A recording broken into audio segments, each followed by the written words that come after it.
Hi guys, ఈ వీడియోలో మనం 2013లో రిలీజ్ అయిన వరల్డ్ వార్ ఇజెడ్ అనే ఒక సూపర్ అయిన జాంబీ మూవీ ఎక్స్ప్లెనేషన్ ని చూడబోతున్నాం. ఈ సినిమాలో చూపించే జాంబీస్ చాలా అగ్రెసివ్ గా ఉంటాయి. ఇవి చాలా స్ట్రాంగ్, ఫాస్ట్ ఇంకా పవర్ఫుల్ జాంబీస్. ఇంత డేంజరస్ అయిన జాంబీస్ ని మీరు వేరే ఏ సినిమాలోనూ చూసుండరు. సో ఇక ఆలస్యం చేయకుండా పూర్తి కథ ఏంటో చూసేద్దాం. సినిమా ప్రారంభంలో మనకి ఒక బిజీగా ఉన్న సిటీని చూపిస్తారు. ఇక్కడ ప్రజలందరూ ఎప్పట్లా వాళ్ళ పనులని చేస్తూ ఉంటారు. అండ్ ఇప్పుడు మనకి రేచల్ మరియు కానీ అని ఇద్దరు అమ్మాయిల్ని చూపిస్తారు.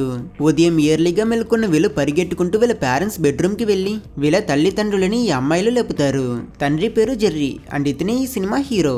అండ్ ఇతని భార్య పేరు కెరిన్. వీళ్ళది చాలా హ్యాపీ ఫ్యామిలీ. నిద్ర లెగిచిన మన హీరో బుద్ధిగా అతని ఫ్యామిలీ కోసం బ్రేక్ఫాస్ట్ చేస్తుంటాడు. వీళ్ళంతా కారులో బయటికి వెళ్లడం కోసం రెడీ అవుతూ ఉన్నప్పుడు కానీ న్యూస్ లో పోలీసులు ఏదో ఎమర్జెన్సీ కారణంగా వీధుల్లో పరిగెడుతూ వెళ్లడం చూస్తుంది. మన హీరో ఫ్యామిలీలో ఎవ్వరూ ఈ న్యూస్ ని పెద్దగా పట్టించుకోరు.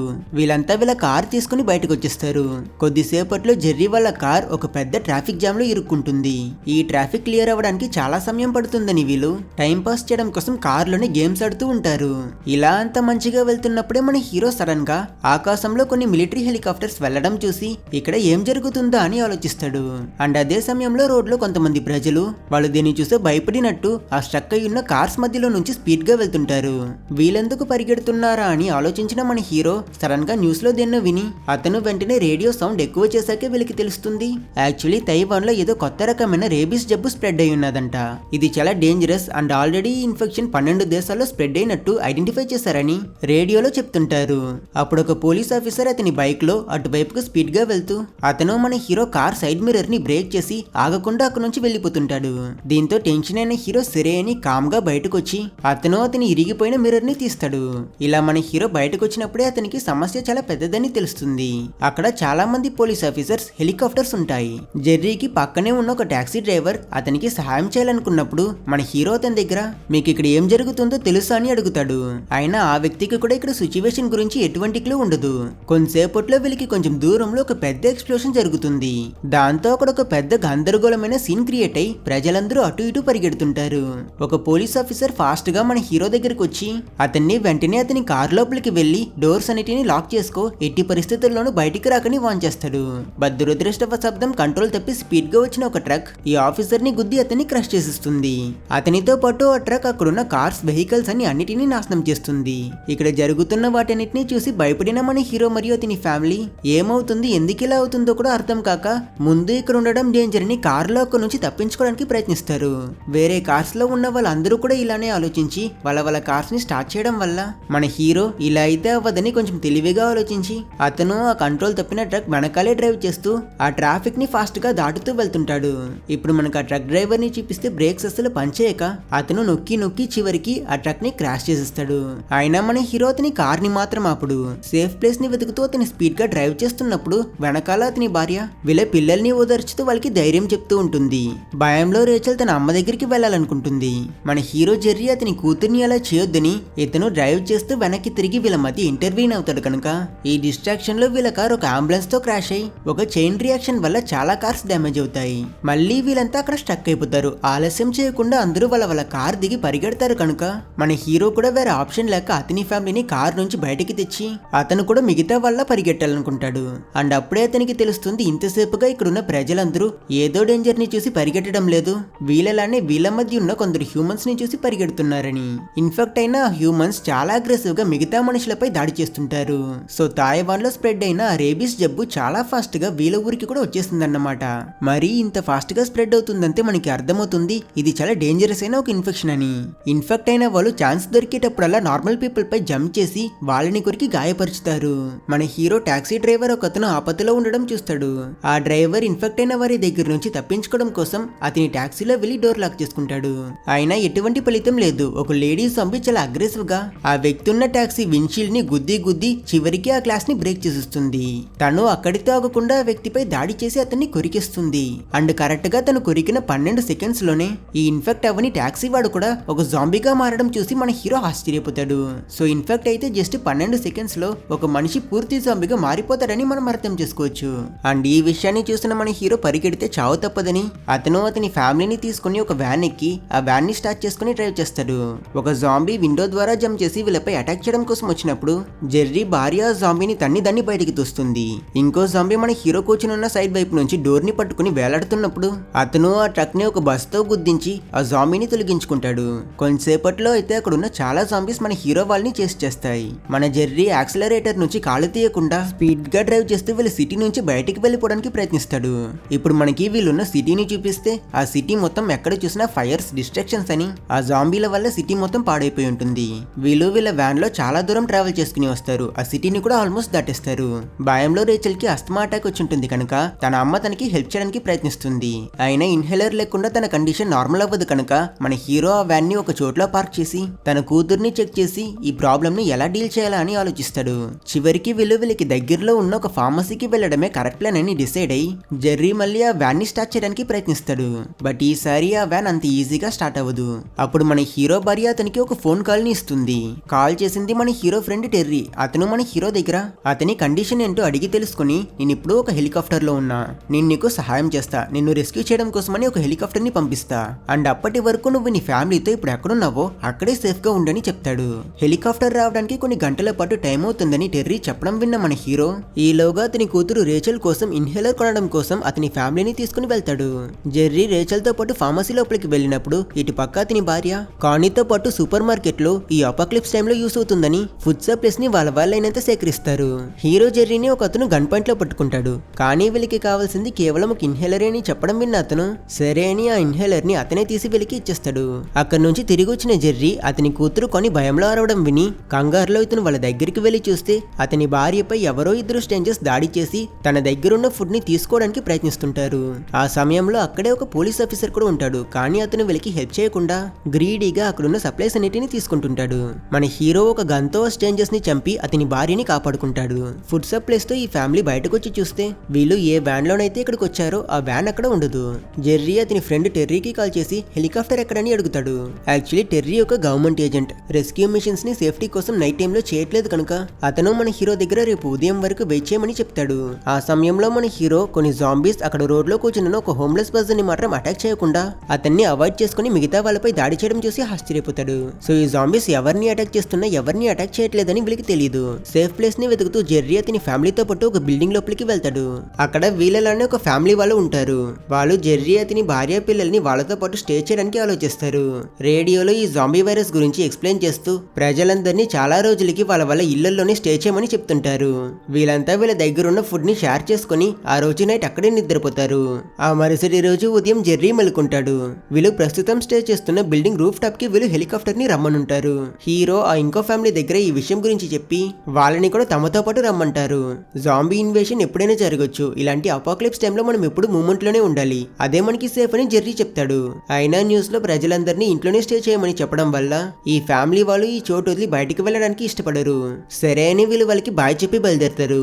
కానీ దురదృష్టవశాత్తు కొంచెం సేపట్లోనే కింద స్టే చేస్తున్న ఈ ఫ్యామిలీ వాళ్ళ ఇంటి డోర్ ని బ్రేక్ చేసుకుని జాంబీస్ వీళ్ళపైన అటాక్ చేస్తాయి. స్టార్స్ లో టాప్ ఫ్లోర్ కి వెళ్తున్న మన హీరో ఫ్యామిలీని కూడా జాంబీస్ వెంటపడతాయి. జెర్రీ అతని భార్య పిల్లల్ని కాపాడుకోవడానికి వాటితో ఫైట్ చేస్తాడు.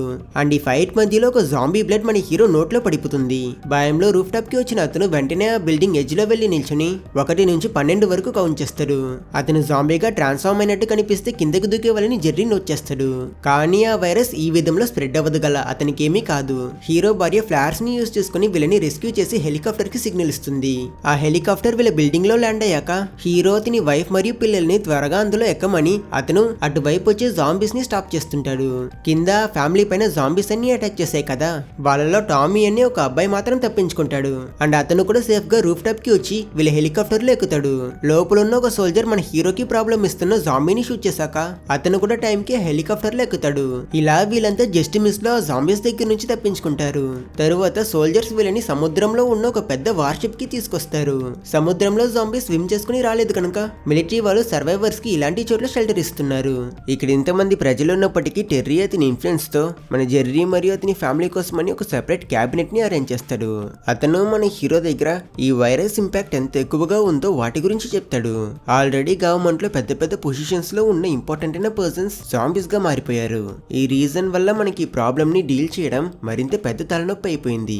ఈ జాంబీ వైరస్ ప్రపంచమంతా స్ప్రెడ్ అయి ఉన్నది. అందువల్ల ఇప్పుడు ఏ దేశం ఎవరికి హెల్ప్ చేయలేరు అండ్ ఎవరి దగ్గర ఇప్పుడు సర్వైవ్ అవ్వడం కోసమని సప్లైస్ లేవు. టెర్రీ మన హీరోని ఈ షిప్ లో ఉన్న సైంటిస్ట్ల దగ్గరికి తీసుకువెళ్లి వాళ్ళని చూపిస్తాడు. వాళ్ళంతా ఈ వైరస్ ఎలా పనిచేస్తుంది, ఇది ఎక్కడి నుంచి స్టార్ట్ అయ్యింది అండ్ దీన్ని ఎలా ఆపాలని సీరియస్ గా రీసెర్చ్ చేస్తుంటారు. వాళ్ళలో ఒక సైంటిస్ట్ ఉంటాడు, అతని పేరు ఆండ్రూ. అతను మిగతా సైంటిస్ట్ల దగ్గర ఏం చెప్తాడంటే, మనం ఈ వైరస్ కి వ్యాక్సిన్ కనిపెట్టొచ్చు, కానీ అది అంత ఈజీ కాదు. అందుకు మనం ఈ జాంబీ ఇన్ఫెక్షన్ ని రివర్స్ ఇంజనీర్ చేయాలి. మొదటి పనిగా ఈ ఇన్ఫెక్షన్ ఏ కంట్రీలో ఏ ల్యాబ్ లో నుంచి స్ప్రెడ్ అయ్యిందో ఆ విషయం కనిపెట్టాలి. అక్కడికి వెళ్తేనే మనం ప్రోగ్రెస్ ని చూడగలమని అంటాడు. అప్పుడు ఆ సైంటిస్టులు వీళ్ళకి ఇప్పటి వరకు దొరికిన క్లూస్ ని బట్టి ఈ జాంబీలు మొట్టమొదటిగా సౌత్ కొరియాలో ఉండే ఒక ల్యాబ్ లో నుంచి స్ప్రెడ్ అయ్యిందని ఒక కన్క్లూషన్ కి వస్తారు. ఆండ్రూ కూడా రీసెర్చ్ పర్పస్ కోసమని ఆ ల్యాబ్ కి వెళ్ళడానికి సిద్ధంగా ఉంటాడు. కానీ అతను ఒంటరిగా వెళ్ళలేడు కదా, అతనితో పాటు వేరే ఎవరైనా వెళ్ళాలి. వీళ్ళంతా ఎవరు వెళ్తారా అని ఆలోచిస్తున్నప్పుడే ఒక చీఫ్ మిలిటరీ ఆఫీసర్ మన హీరో దగ్గరికి వచ్చి అతన్ని ఆండ్రూతో పాటు వెళ్ళమంటాడు. యాక్చువల్లీ మన హీరో ఇంతకు ముందు గవర్నమెంట్ కోసమే పనిచేస్తుంటాడు. అతనిలా ముందు వెనక తెలియని కొత్త కొత్త చోట్ల డైరెక్షన్స్ కనిపెట్టడంలో ఎక్స్పర్ట్. బహుశా అందుకే గల టెర్రీ మన హీరో మరియు అతని ఫ్యామిలీని రెస్క్యూ చేయడం కోసం ఇన్ని ఎఫర్ట్స్ తీశాడు. మన హీరో ఈ మిషన్ ని వెంటనే యాక్సెప్ట్ చేయకుండా ఆలోచించడం చూసిన ఆ చీఫ్, ఈ మిషన్ యాక్సెప్ట్ చేస్తే మాత్రమే అతని ఫ్యామిలీని ఈ షిప్ లో ఉంచుతామని, లేదంటే అందరినీ తిరిగి తీసుకువెళ్లి వదిలేస్తామని అంటాడు. సో వేరే ఆప్షన్ లేని హీరో ఈ మిషన్ ని యాక్సెప్ట్ చేసుకుని అతను అతని భార్య దగ్గరికి వెళ్లి వీళ్ళు ప్రెసెంట్ ఉన్న సిచ్యువేషన్ ఏంటో క్లియర్ గా ఎక్స్ప్లెయిన్ చేసి, మీరు సేఫ్ గా ఉండాలంటే నేను వెళ్ళడం తప్పదని చెప్పి తనకి ఒక శాటిలైట్ ఫోన్ ఇచ్చి, నేను నిన్ను ప్రతిరోజు కాంటాక్ట్ అవుతా, అలాగే నీకు ప్రామిస్ కూడా చేస్తున్నా, నా పని అయిపోయిన వెంటనే నేను త్వరగా తిరిగి వచ్చేస్తానని అంటాడు. ఇలా మన హీరో అతని ఫ్యామిలీ మెంబర్స్ అందరికి గుడ్ బై చెప్పి అతను ఆ సైంటిస్ట్ ఆండ్రూతో పాటు కొంతమంది సోల్జర్స్ ని తీసుకుని ఒక ప్లేన్ లో సౌత్ కొరియాకి బయలుదేరతాడు. దారిలో ఆ సైంటిస్ట్ మన హీరో దగ్గర, కొన్నిసార్లు సమస్య ఎంత పెద్దదైనా మనం చిన్న చిన్న క్లూస్ ని కనిపెడితే ఆ ప్రాబ్లమ్ ని సగం సాల్వ్ చేసేయొచ్చని అంటాడు. తరువాత వీళ్ళంతా ప్లాన్ చేసినట్టే సౌత్ కొరియాని చేరుకుంటారు. అక్కడ ఒక మిలిటరీ క్యాంప్ లోనే ఆ ల్యాబ్ ఉంటుంది. ఎక్కువగా వర్షం పడుతూ క్లైమేట్ అసలు బాగాలేకపోవడం వల్ల వీళ్ళ ప్లేన్ ని ఆ క్యాంప్ బయట ఎమర్జెన్సీ ల్యాండింగ్ చేస్తారు. ఆలస్యం చేయకుండా వెంటనే వీళ్ళు కిందకి దిగి సేఫ్ ప్లేస్ కి వెళ్లడం కోసం బయటకు వచ్చినప్పుడు అన్ఎక్స్పెక్టెడ్లీ ఆ చోట్లో ఉన్న జాంబీస్ కొన్ని వీళ్ళపైన దాడి చేస్తాయి. వాటిని ఈ సోల్జర్స్ షూట్ చేసి చంపిన దురదృష్టవశాబ్దం ఈ అటాక్ లో కొంతమంది ఆ జాంబీస్ కి దొరికి వాళ్ళు కూడా జాంబీస్ అయిపోతారు. ఇందులో దారుణమైన విషయం ఏంటంటే మన హీరోతో పాటు వచ్చిన ఒక సైంటిస్ట్, అతను ఆ జాంబీస్ ని చూసి భయపడి అతని గన్ తీసి వాటిని షూట్ చేయడానికి ప్రయత్నించి వర్షానికి కాలు జారి తనని తానే షూట్ చేసుకుని చనిపోతాడు. సో ఆండ్రూ చనిపోయాడు. ఇక్కడున్న ఆర్మీ బేస్ కి చెందిన కొంతమంది సోల్జర్స్ మన హీరో వాళ్ళు ఇక్కడ ప్రమాదంలో ఉన్నారనే దాన్ని చూసి వాళ్ళు వీళ్ళకి సహాయం చేయడం కోసం గన్స్ పట్టుకుని వచ్చి ఆ జాంబీస్ ని షూట్ చేసి చంపి వీళ్ళని కాపాడతారు. వచ్చిన సోల్జర్స్ ఈ టీమ్ ని వాళ్ళ బేస్ లోకి తీసుకువెళ్తారు. అండ్ అప్పుడు వాళ్ళలో ఒక సోల్జర్ మన హీరో దగ్గర ఈ జాంబీస్ సౌండ్ కి అటాక్ట్ అవుతాయని, చిన్న సౌండ్ విన్నా అవి ఎక్కడున్నా పరిగెడుతూ అటాక్ చేయడం కోసం వస్తాయని అంటాడు. అండ్ ఈ జాంబీస్ ని ఆపాలంటే అందుకు రెండు మార్గాలే ఉన్నాయి. ఒకటి జాంబీస్ ని తలలో షూట్ చేసి వాటి బ్రెయిన్ ని డ్యామేజ్ చేసి చంపేవాలి, లేదంటే రెండో ఆప్షన్ వాటిని పెట్రోల్ పూసి తగలెట్టేయాలని అంటాడు. ఇప్పుడు ఎలానో వీళ్ళ టీమ్ లో సైంటిస్ట్ లేడు కనుక మన హీరోకి ఒట్టి చేతులతో తిరిగి వెళ్లడంలో ఇష్టం లేక అతను ఇక్కడ ఇన్వెస్టిగేషన్ చేసి ఈ వైరస్ ఎలా క్రియేట్ అయ్యిందో డేటా కలెక్ట్ చేయాలని అనుకుంటాడు. జెర్రీ ఈ సోల్జర్స్ తో పాటు డిస్కస్ చేసినప్పుడు వాళ్ళిద్దరిని ఒక రూమ్ కి తీసుకువెళ్తారు. ప్రపంచంలోనే మొట్టమొదటిగా వీళ్ళ సిటీలోనే వీళ్ళ జాంబీ వైరస్ ని చూశారు. ఈ వైరస్ స్ప్రెడ్ అయిన ఎర్లీ స్టేజెస్ లో ఈ ఆర్మీ క్యాంప్ లో కూడా ఒక డాక్టర్ ఇన్ఫెక్ట్ అయ్యాడు. ఆ డాక్టర్ సిటీలో ఎవరో ఒక పేషెంట్ ఇల్నెస్ ని ట్రీట్ చేయడం కోసం వెళ్ళుంటాడు. అండ్ అప్పుడే ఆ పేషెంట్ జాంబీ అయి ఈ డాక్టర్ ని కొరుకుంటాడు. అతనికి ఏమైందో అని మిలిటరీ వాళ్ళు వీళ్ళ డాక్టర్ ని వీళ్ళ ప్లేస్ కి తీసుకొచ్చినప్పుడు ఆ డాక్టర్ ఈ రూమ్ లో ఉన్న సోల్జర్స్ పైన కూడా దాడి చేశాడు. ఈ రూమ్ లోనే అటాక్ జరిగింది. మొత్తం 16 మంది సోల్జర్స్ ఒకరిని ఒకరు కొరుక్కొని అందరూ ఇన్ఫెక్ట్ అయ్యారు. వాళ్ళని అసలు కంట్రోల్ చేయలేక వేరే ఆప్షన్ ఏది దొరకక చివరికి ఈ సోల్జర్స్ ఈ రూమ్ లో ఉన్న వాళ్ళందరినీ తగలెట్టేశారు. అండ్ ఈ జాంబీ వైరస్ ఎంత పవర్ఫుల్ అంటే ఇప్పటికీ కూడా ఆ రూమ్ లో ఉన్న ఒక జాంబీ చెయ్యి మూవ్ అవుతూ ఉంటుంది. వీటన్నిటిని విన్న మన హీరోకి ఇప్పటికీ కూడా ఈ వైరస్ ఎలా స్టార్ట్ అయి ఉంటుందో, దీని వెనక ఎవరైనా ఉన్నారా అని ఎటువంటి క్లూ దొరకదు. ఆ సోల్జర్స్ జెర్రీని ఒక ఖైదీ దగ్గరికి తీసుకువెళ్తారు. వీళ్ళ బేస్ లో జాంబీ అటాక్ జరిగినప్పుడు ఇతను కూడా అదే రూమ్ లోనే ఉండడు. వాళ్ళందరిలో ఇతను ఒక్కడు మాత్రమే సర్వైవర్. అతను వీళ్ళ దగ్గర ఊర్లో ఉన్న ప్రజలందరి పళ్ళని తీసేయండి, ఇన్ఫెక్ట్ అయిన వారు కురికితేనే కదా ఈ వైరస్ స్ప్రెడ్ అవుతుంది, ఇలా చేస్తే మనం ఈ వైరస్ స్ప్రెడ్ ని మరియు జాంబీస్ ని ఆపగలమని అంటాడు. ఇతనేంటి ఇలాంటి ఐడియాస్ అన్ని ఇస్తున్నాడని మన హీరో అతని దగ్గరికి వెళ్ళినప్పుడు ఆ ఖైదీ జెర్రీ దగ్గర ఈ జాంబీ అటాక్స్ అన్ని జరగడానికి ఒక వారానికి ముందే జెరూసలంలో గవర్నమెంట్ వాళ్ళ సిటీ చుట్టూ పెద్ద పెద్ద గోడలని నిర్మించారు. సో వాళ్ళకి వైరస్ గురించి ముందే తెలుస్తుంది. సో మోస్ట్ ప్రాబబ్లీ ఈ వైరస్ అక్కడే స్టార్ట్ అయి ఉంటుందని ఆ ఖైదీ మన హీరో దగ్గర చెప్తాడు. ఇది విన్నాక జెర్రీ నిజమేంటో తెలుసుకోవడం కోసం అతను జెరూసలంకి వెళ్ళాలని నిర్ణయించుకుంటాడు. హీరో అతని టీమ్ తో పాటు బైసైకిల్స్ లో వీళ్ళ ప్లేన్ దగ్గరికి వెళ్తాడు. అండ్ అక్కడ నుంచి వీళ్ళు బయలుదేరడం కోసం ప్రిపేర్ అవుతూ వీళ్ళ ప్లేన్ లో ఫ్యూయల్ ని ఫిల్ చేస్తారు. ఇలా సైలెంట్ గా వీళ్ళంతా వీళ్ళ పని చేసుకుంటున్నప్పుడు సడన్ గా మన హీరోకి అతని భార్య దగ్గర నుంచి కాల్ వస్తుంది. వినిపిస్తుంది. అండ్ ఈ సౌండ్ విని అక్కడ ఉన్న జాంబీస్ అన్ని లెగిచి అన్ని హీరో వాళ్ళ గ్రూప్ పైన అటాక్ చేయడం కోసం వస్తాయి. అండ్ ఈ అటాక్ వల్ల ఆల్రెడీ చిన్నదిగా ఉన్న మన హీరో వాళ్ళ టీం మరింత చిన్నదైపోతుంది. చెప్పుకోవాలంటే మన హీరో మరియు ఆ ప్లేన్ పైలట్ మాత్రమే లాస్ట్ గా సర్వైవ్ అవుతారు. తర్వాత మన హీరో అతని భార్యకి కాల్ చేసి మాట్లాడతాడు. అండ్ పైలట్ మరియు మన హీరో ఈ ప్లేన్ లో చాలా దూరం ట్రావెల్ చేసి జెరూసలం ని చేరుకుంటారు. మన హీరో పర్మిషన్ తీసుకుని ఇక్కడికి వచ్చింటాడు కనుక అక్కడ సోల్జర్స్ అతన్ని లోపలికి ఆలోచిస్తారు. హీరో ఒక ఆఫీసర్ ని కలిసి వాళ్ళు బిల్డ్ చేసిన వాల్ గురించి ప్రశ్నించినప్పుడు అతను వీళ్ళకి కొన్ని రోజులకి ముందు ఇండియాలో సోల్జర్స్ జాంబీస్ తో ఫైట్ చేస్తున్నారని రేడియోలో ఒక అన్నోన్ మెసేజ్ వినిపించిందని, సో ఎందుకైనా మంచిదని ఇలా వాల్ ని బిల్డ్ చేశారని అంటాడు. సో ఈ వైరస్ మొట్టమొదటిగా ఏ కంట్రీలో స్ప్రెడ్ అయిందనే క్వశ్చన్ కి మన హీరోకి సరైన ఆన్సర్ దొరకదు. ఆ ఆఫీసర్ ఈ ఇన్ఫెక్షన్ ఇంత ఫాస్ట్ గా స్ప్రెడ్ అవ్వడం వల్ల ఈ వైరస్ ఏ కంట్రీలో స్ప్రెడ్ అయ్యిందనేది మనం కనిపెట్టలేము, కానీ ఒకటి మాత్రం చేయగలం, మన సిటిజన్స్ ని సేఫ్ గా ప్రొటెక్ట్ చేయడం అని చెప్తూ అతను మన హీరోని ఈ పెద్ద పెద్ద వాల్స్ కి మధ్య సర్వైవ్ అవుతున్న ప్రజలందరి దగ్గరికి తీసుకువెళ్తాడు. అండ్ ఈ వాల్స్ కి బయట చుట్టూ ఫుల్ గా వేలల్లో జాంబీస్ మాత్రమే ఉంటాయి. లోపలున్న ప్రజలందరూ పీస్ఫుల్ గానే ఉన్నారు, కానీ వీళ్ళలో చాలా మంది ఆల్రెడీ వీళ్ళ ఫ్యామిలీ మెంబర్స్ ని కోల్పోయి ఉంటారు కనుక అక్కడి ప్రజలని బెటర్ చేయడం కోసం కొంతమంది పాటలు పాడతారు. అండ్ కొంచెం సేపట్లోనే అక్కడ ఉన్న వాళ్ళందరూ కూడా కోరస్ గా పాట పాడడం స్టార్ట్ చేస్తారు. ఇది చూసిన హీరో వాళ్ళ దగ్గర ఈ జాంబీస్ అని సౌండ్ కి అట్రాక్ట్ అవుతాయని, కాబట్టి అందరూ సైలెంట్ గా ఉండండి అని అతను అక్కడ ఉన్న వాళ్ళందరినీ ఆపడానికి ప్రయత్నిస్తాడు.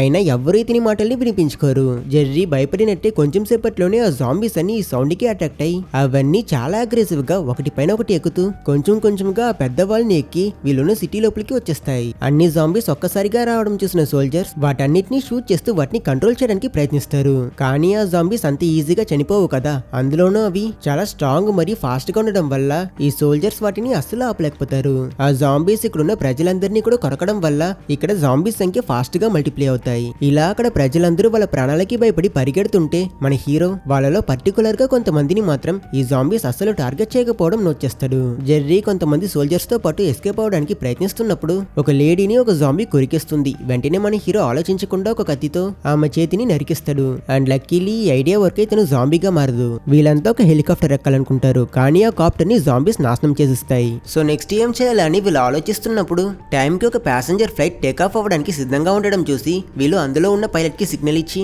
లాస్ట్ మినిట్ లో ఆ ప్లేన్ ఎక్కుతారు. ఈ ప్లేన్ లో ఉన్న పైలట్స్ కి వీళ్ళు ఎక్కడికి వెళ్లాలో కూడా తెలియదు. ప్రస్తుతానికి ఈ జాంబీలతో నిండున్న ఈ ల్యాండ్ లో ఉండకూడదని వెంటనే వీళ్ళు ప్లేన్ ని టేక్ ఆఫ్ చేసి మ్యాప్ లో చూసి సేఫ్ అయిన ప్లేస్ ఏదై ఉంటుందా అని గెస్ చేసి అక్కడికి బయలుదేరుతారు. ఈ ప్లేన్ లో చాలా మంది ప్రజలున్నారు. జెర్రీ మొదటి పనిగా అతను ఒక సోల్జర్ చేతిని కట్ చేస్తుంటాడు కదా, అతను తనకి ఫస్ట్ ఎయిడ్ చేస్తాడు. తరువాత మన హీరో రిలాక్స్ అయి ఇప్పటి వరకు ఏం జరిగిందా అని ఆలోచిస్తున్నప్పుడు అతనికి అప్పుడే ఒక విషయం గుర్తుకొస్తుంది.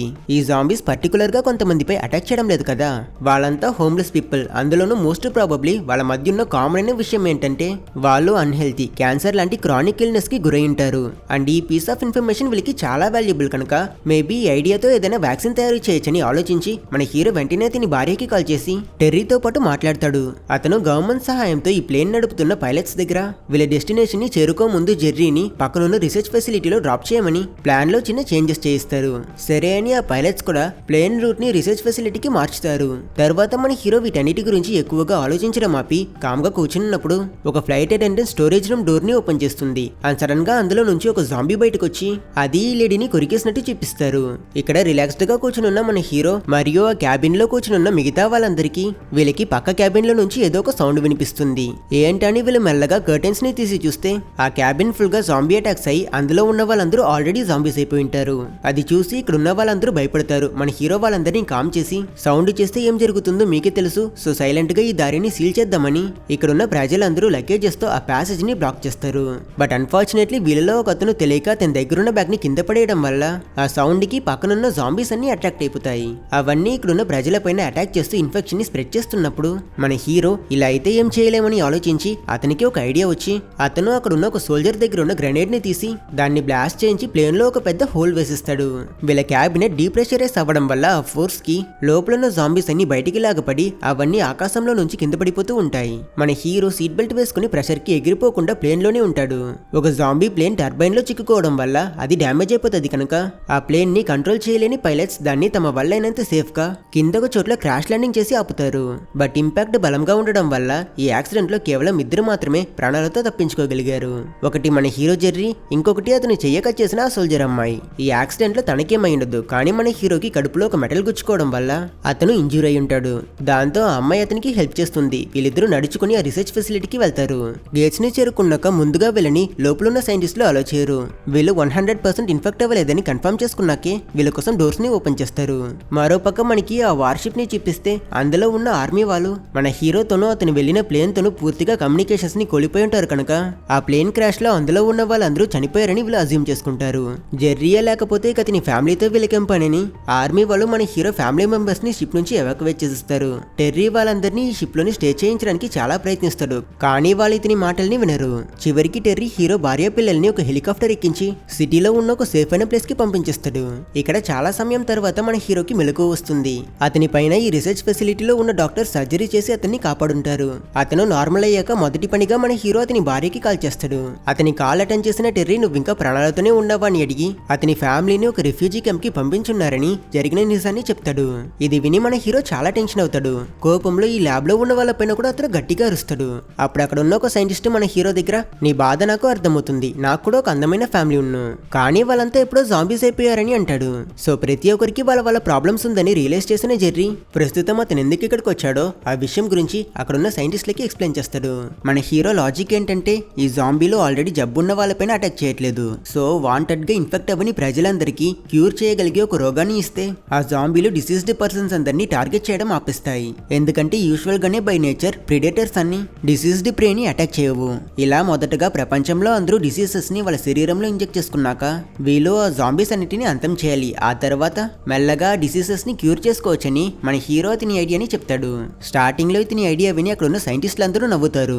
కానీ తర్వాత మేబీ జెర్రీ చెప్తున్నది కూడా నిజమే ఉండొచ్చని ఆలోచించి ఈ సైంటిస్టులందరూ అతని ఐడియాని ఇంప్లిమెంట్ చేసి చూడాలని డిసైడ్ అవుతారు. కానీ ఇప్పుడు ప్రాబ్లం ఏంటంటే ఈ రీసెర్చ్ ఫెసిలిటీలో డిసీజెస్ ఉన్న క్యాప్సూల్స్ అన్ని జాంబీస్ ఎక్కువగా ఉండే ఒక చోట్లో ఉన్నాయి. అక్కడికి వెళ్లి వాటిని తీసుకురావడం అనేది ఆల్మోస్ట్ ఇంపాసిబుల్. ఇంత రిస్క్ ఎత్తుకుని ఎవరు లోపలికి వెళ్తారా అని వీళ్ళు ఆలోచిస్తారు. ఇంకెవరు, మన హీరోనే కదా వెళ్తాడు. అతను కెమెరాస్ ద్వారా రీసెర్చ్ ఫెసిలిటీలో ఎక్కడెక్కడ జాంబీస్ ఉన్నాయని మొత్తం అనలైజ్ చేసి ఆ చెయ్య కట్టైన లేడీ మరియు ఈ ప్లేస్ హెడ్ తో పాటు లోపలికి వెళ్తాడు. వీళ్ళ ముగ్గురు మళ్ళీ తిరిగి వస్తారని గ్యారంటీ లేదు కనుక జాంబీస్ దగ్గర నుంచి తమని ప్రొటెక్ట్ చేసుకోవడం కోసం చెయ్య చుట్టూ టేప్స్ చుట్టి ఆయుధాలు పట్టుకుని కొంచెం కూడా సౌండ్ చేయకుండా మెల్లమెల్లగా లోపలికి వెళ్తారు. ఆ చోట్లో ఒకటి కాదు రెండు కాదు ఎటువైపు తిరిగినా జాంబీసే కనిపిస్తాయి. బయట నుంచి సైంటిస్టులందరూ కూడా వీళ్ళని కెమెరాస్ ద్వారా మానిటర్ చేస్తారు. లోపలున్న వీళ్ళ ముగ్గురు సైలెంట్ గా ఉండడానికి ఎంత ప్రయత్నించినా ఒక పాయింట్ ఆఫ్ టైమ్ లో తెలియక కిందున్న గ్లాస్ పీసెస్ ని మట్టి జాంబీస్ అన్నిటిని వీళ్ళ వైపుకి అట్రాక్ట్ చేసుకుంటారు. దాంతో మన హీరో జాంబీల్ని కొట్టి చంపడం, ఆ లేడీ మరియు ఆ హెడ్ వాటిని షూట్ చేసి చంపడం అని వీళ్ళు స్టార్టింగ్ లో వచ్చిన కొన్ని జాంబీస్ ని చంపిస్తారు.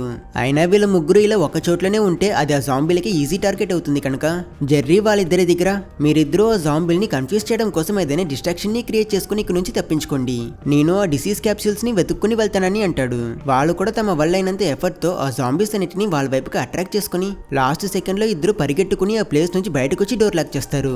సో వీళ్ళు ఇలా చేయడం వల్ల ఇప్పుడు ఆల్మోస్ట్ జాంబీలన్నీ ఆ డోర్ దగ్గర ఉన్నాయి. మన హీరోకి ప్రస్తుతానికైతే ప్రాబ్లం లేదు, కానీ అతను బయటకు వచ్చేటప్పుడే అతనికి అసలు ప్రాబ్లం ఉంది.